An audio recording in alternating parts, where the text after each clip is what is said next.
Hello दोस्तों, मैं आरती। दोस्तों आज हम बात करने वाले हैं यूपी बोर्ड 2023 वालों के लिए बहुत ही महत्वपूर्ण टॉपिक है रस। तो रस क्या होता है दोस्तों? मुझे उम्मीद है कि आप बिना वीडियो को स्किप किए बिना ही आप देखेंगे तो आपको बहुत ही अच्छा समझ में आएगा। तो दोस्तों आइए हम बात कर लेते हैं रस पे। तो देखते हैं रस क्या होता है। तो दोस्तों रस वो होता है यदि हम किसी काव्य, कविता, लेख आदि को पढ़े या सुने तो मन में कैसी भावना उत्पन्न हो रही है।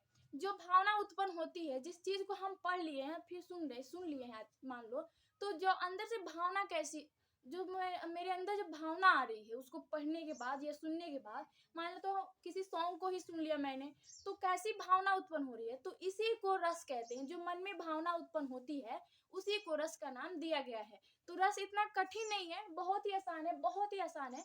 आप देख सकते हैं तो रस के इतने प्रकार होते हैं, आप देख सकते हैं लिखा गया है रस कितने प्रकार के होते हैं।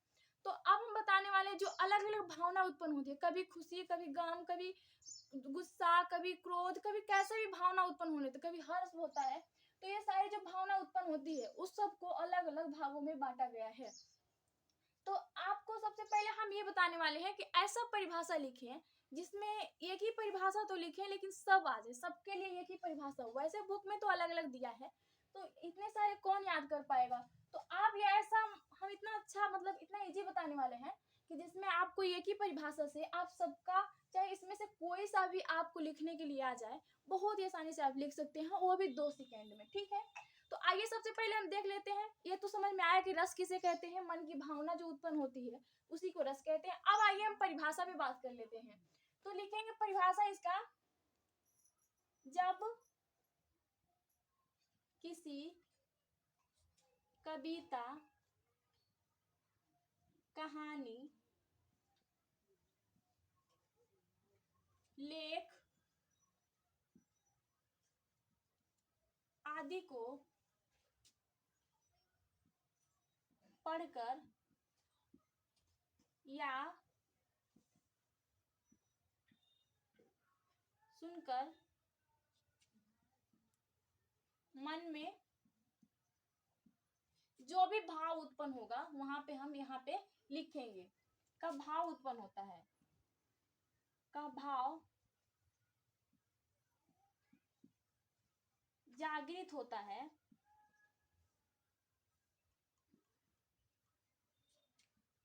वहां पर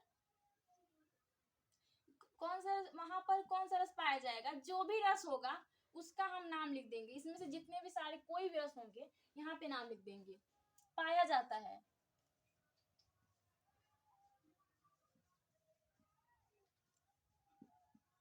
पाया जाता है। और इसका स्थायी भाव,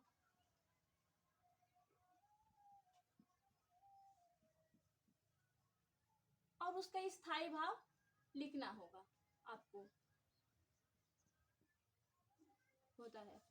तो दोस्तों ये जो परिभाषा है ये सब में आप लिख सकते हैं, चाहे वो कोई सा भी रस हो, हास्य रस, करुण रस, चाहे कोई सा भी रस हो, उसके लिए आप ये जो परिभाषा ये लिखी गई है इसे आप लिख सकते हैं। तो अब हम बात कर लेते हैं नंबर 1 पे, देखते हैं श्रृंगार रस की। तो श्रृंगार रस में क्या है? श्रृंगार रस वो होता है जैसे कि किसी काव्य, कविता को पढ़ के इसमें जो भावना उत्पन्न होती है, जो भाव जागृत होता है, वो प्रेम की भाव जागृत होती है। तो इसका जो जो भावना अंदर से फीलिंग आएगी वो प्रेम की भावना होगी। और इस ये दो प्रकार के होते हैं। पहला होता है संयोग श्रृंगार रस और दूसरा होता है वियोग श्रृंगार रस। संयोग होता है जो मिलना होता है और वियोग होता है जो बिछड़ना होता है। तो इसमें क्या होगा, जब भी किसी नायक और नायिका की बात होगी तो नायक और नायिका की मिलन की बात होगी तो वहां पे संयोग होगा, और जब बिछड़ने की बात होगी नायक और नायिका के तो वहां पे वियोग होगा। तो दोस्तों मुझे उम्मीद है कि आपको यहाँ तक समझ में आएगा। तो इसका हम जैसे कि इसका उदाहरण इसका बता दे रहे हैं, तो यहाँ पे लिखेंगे प्रेम,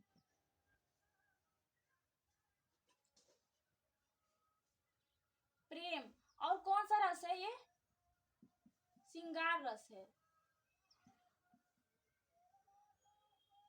और इसका स्थायी भाव होता है दोस्तों रति, यानी कि प्रेम। अब हम बात कर लेते हैं करुण रस में। तो करुण रस में जब इसमें क्या होगा, शोक की भावना उत्पन्न होगी। तो यही परिभाषा यही रहेगा, जब किसी काव्य, कविता, लेख को पढ़ के मन में कैसी भावना उत्पन्न होगी, शोक की। शोक यानी दुख का भावना उत्पन्न, इसका स्थायी भाव होता है शोक। तो शोक यहाँ पे हम लिख देंगे। आपको बस क्या करना होगा, सबके बस स्थायी भाव याद करने होंगे और बाकी सब जो है सबके लिए परिभाषा वही है, बस आपको क्या करना होगा, स्थायी भाव याद करना होगा। हास्य रस में क्या है, खुशी की भावना उत्पन्न होगी, खुशी की फीलिंग आएगी और इसमें जो इसका जो स्थायी भाव होगा वो हर्ष होगा। और वीर रस में वीरता की भावना उत्पन्न होगी और इसका स्थायी भाव वीर होगा। अब हम बात कर लेते हैं अद्भुत रस की। तो अद्भुत रस में क्या होता है, किसी चीज को पढ़ा, मेरे मन में बहुत ही विचित्रता की भावना उत्पन्न हो गई, तो वहां पे अद्भुत रस पाया जाता है। इसका स्थायी भाव होता है विस्मय। इसका स्थायी भाव अद्भुत रस का स्थायी भाव जो होता है विस्मय होता है। अब हम बात कर लेते हैं इस भयानक रस की। तो भयानक रस क्या है, इसमें जो भी हम काव्य, कविता, लेख आदि को पढ़े या सुन ले तो कैसी भावना उत्पन्न होगी, भय यानी डर की भावना उत्पन्न हो रही है मन में। इसका स्थायी भाव होगा डर यानी भय। तो इसमें जो भावना उत्पन्न होगी वो डर की होगी। शांत रस पे बात कर लेते हैं। तो कभी कभी जब किसी काव्य कविता को पढ़ेंगे, मन में शांति, सुकून मिले, शांति की भावना उत्पन्न हो, तो वहां पे होगा शांत रस। विभत्स रस में क्या है, इसमें घृणा की भावना उत्पन्न होगी। जैसे कि किसी चीज को मैंने पढ़ा, उसमें घृणा, बहुत ही घृणा की चीजें हैं और मन में घृणा की भावना आ गई, तो वहां पे होगा विभत्स रस। इसका जो स्थायी भाव होता है जुगुप्सा होता है। रौद्र रस की बात कर लेते हैं, यदि 9वां स्टेप देखते हैं तो रौद्र रस में क्या होता है, गुस्सा, क्रोध की भावना उत्पन्न होती है इसमें और इसका स्थायी भाव जो होता है क्रोध होता है। अब हम बात कर लेते हैं 10वां नंबर वात्सल्य रस। तो वात्सल्य रस क्या है, वात्सल्य रस भी सेम इसी की तरह होता है, श्रृंगार रस की तरह, लेकिन बस इसमें भी प्रेम की भावना उत्पन्न होगी। इसका भी जो स्थायी भाव होगा रति होगा।